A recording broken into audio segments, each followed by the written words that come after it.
E aí, tudo tranquilo? Meu nome é Fabrício, sou professor de Física e hoje nós vamos ter uma aula sobre plano inclinado. Vamos analisar as forças que atuam, como resolver exercícios envolvendo plano inclinado, ok? Então, bora lá. Bom, aqui está representado, né, o nosso querido plano inclinado. Ele está inclinado um certo ângulo aqui. Vamos chamar esse ângulo de θ, ok? Aqui 90 graus, né, e o nosso bloco aqui. Quais são as forças que atuam nesse bloco, senhores? Nós temos a força peso, então a força peso, né, sempre vertical para baixo, ok? Atuando no nosso bloco. Temos também aqui a força normal, né? Normal é sempre perpendicular à superfície, né? Saindo da superfície aqui, então o nosso plano inclinado faz essa força normal no bloco, nessa direção aqui, sentido, tá? E pra gente, então essa daqui é a força normal. Bom, para a gente analisar essa situação, é conveniente a gente decompor a força peso em componentes que sejam ortogonais ao plano inclinado, ou seja, força peso ela tem pedaços que são um paralelo e outro perpendicular ao plano inclinado, ok? Então, olha só, eu vou representar aqui esse pedaço, ó, pedaço da força-peso, ele vai ser paralelo ao nosso plano inclinado, tá? E vou representar aqui um outro pedaço que é perpendicular ao nosso plano inclinado, ok? Esse pedaço aqui, que é perpendicular ao plano inclinado, eu vou chamar ele de PY, tá? E esse pedaço aqui que é paralelo, né, ao plano inclinado, eu vou chamar ele de PX. Tranquilo? Bom, para a gente encontrar os valores de PX e PY, né, vamos encontrar o valor desse ângulo aqui. Ele vai ser importante para a gente. Então, para isso, o que eu vou fazer? Vou desenhar aqui uma linha que é paralela ao nosso plano inclinado. Tá? Tá aqui uma linha paralela. E vou desenhar também aqui uma linha na horizontal. Observe. Esse ângulo aqui também vai ser θ, né? Por quê? Por causa do paralelismo, certo? Essa linha ela é paralela ao plano inclinado e elas formam um ângulo com horizontal. Então é o mesmo ângulo, o ângulo θ, tá? O complementar de θ, esse cara aqui, vamos chamar ele de alfa, tá? Quanto que vale θ mais o ângulo alfa, hein? Tem que dar 90 graus, certo? Porque aqui são perpendiculares, né? O PY é perpendicular ao plano inclinado, tá? Esse outro ângulo aqui, vamos chamar ele de beta, tá? Então, a gente pode falar também que alfa mais beta também tem que dar 90 graus, né? A horizontal com a força-peso tem que dar 90 graus, certo? Então, observe, 90, 90, né? O ângulo alfa, alfa. Então, a gente conclui que θ é igual a beta. Então, no lugar de beta aqui, eu vou escrever o ângulo θ, que é justamente a inclinação do plano inclinado, ok?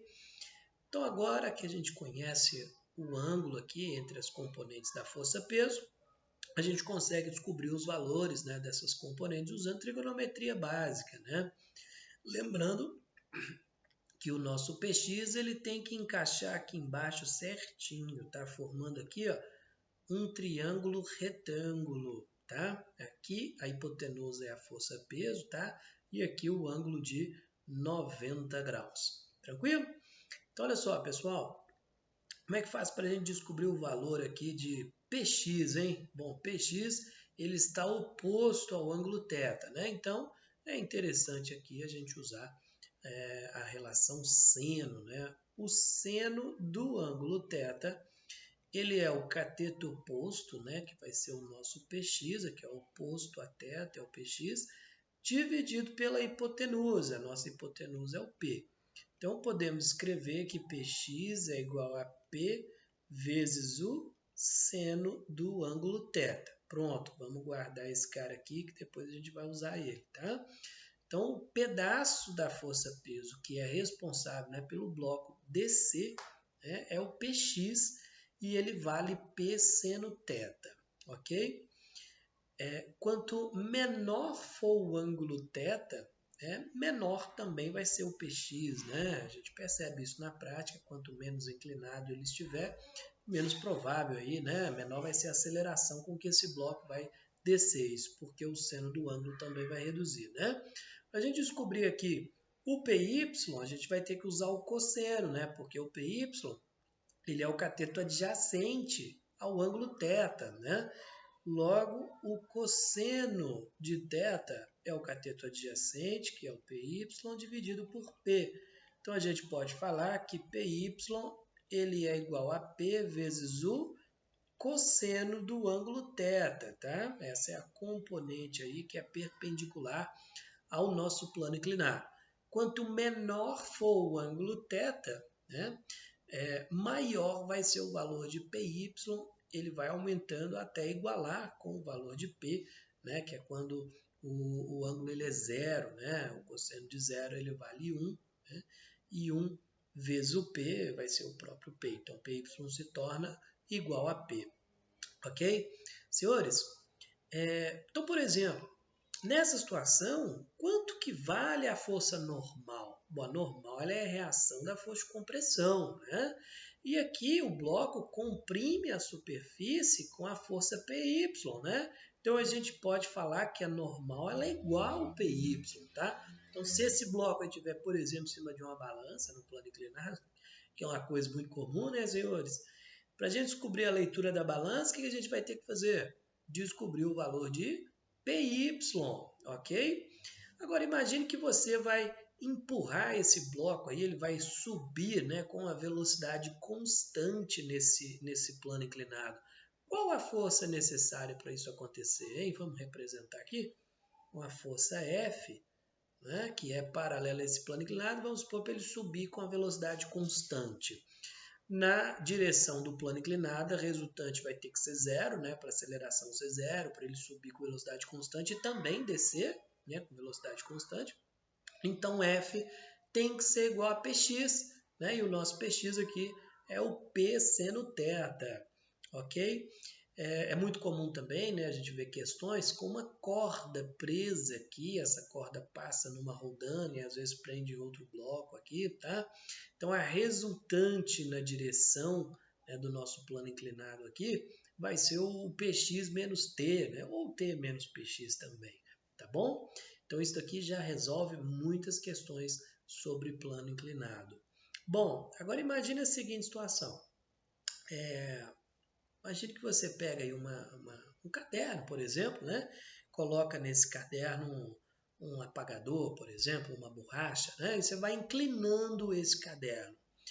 É claro que a gente sente isso, né? Quanto mais inclinado, mais provável dessa coisa descer, né? Ela ganhar aí da força de atrito e deslizar sobre o plano inclinado, né? Então aí a gente já está analisando uma situação com atrito. Agora, qual deve ser o ângulo máximo que podemos inclinar alguma coisa, né, um plano inclinado aí, de tal forma que essa coisa ela não vai deslizar, né? Qual seria esse ângulo máximo? Ou seja, a partir dele a coisa já vai deslizar. Vamos calcular isso daí, senhores? Olha só. Bom, então aqui nós vamos ter, né, a força de atrito, que é sempre contrária à tendência de deslizamento.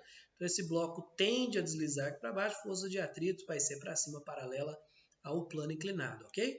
Como a gente quer encontrar a situação crítica, né, o limiar desse bloco deslizar, vamos usar qual atrito, hein?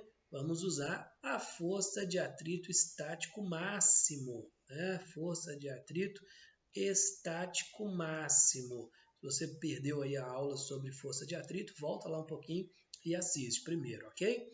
Então, o atrito estático máximo, né, que é o limiar para deslizar, né, é o máximo valor que o atrito pode chegar, vai ter que ser igual a Px, ou seja, nós estamos numa situação crítica aí, né? Se o Px ele passar qualquer valor acima da força de atrito estático máximo, o bloco ele vai começar a deslizar e o atrito ele vai passar a ser cinético, ok? Então, olha só, vamos aplicar essa equação aqui, vamos desenvolver. Força de atrito estático máximo é dado pelo coeficiente estático, né, vezes a normal, lembra? E o Px, acabamos de desenvolver aqui, o Px ele é igual a P vezes o seno de θ, ok? Então, o coeficiente estático vezes a normal, nesse caso aqui a normal é, como comentamos agora há pouco, né, a normal ela vai ser igual a PY, né? E o PY é quem, professor? P cosseno θ. Olha só, a gente já calculou. Então, no lugar da normal, vou colocar aqui P cosseno θ, ok? Que tem que ser igual a P vezes o seno de θ. Bom, galera, P de um lado, P do outro, a gente pode simplificar, certo? E eu vou passar também esse cosseno para lá dividindo. Olha como que vai ficar isso, hein? O coeficiente estático vai ser igual a seno de θ sobre o cosseno do ângulo θ. Agora, o que é mesmo seno sobre cosseno? É a famosa tangente, né? Então, o coeficiente estático vai ser igual a tangente do ângulo θ, tá? O que isso significa, professor? Que o máximo ângulo que podemos inclinar, né, considerando aí apenas o atrito, né, com a superfície, esse ângulo máximo ele vai ser igual ao arco tangente, né, ou tangente a menos 1 do coeficiente estático. O que significa, né, por exemplo, imagina uma superfície aí com coeficiente estático valendo 0,5, por exemplo, né? Qual vai ser o ângulo máximo? É o ângulo cuja tangente dele é 0,5. Ok, senhores? Então, essa expressão aí para você calcular a máxima inclinação de um plano inclinado, considerando apenas a força de atrito. Beleza? Então foi isso, pessoal. Um beijo para vocês e até a próxima aula. Valeu!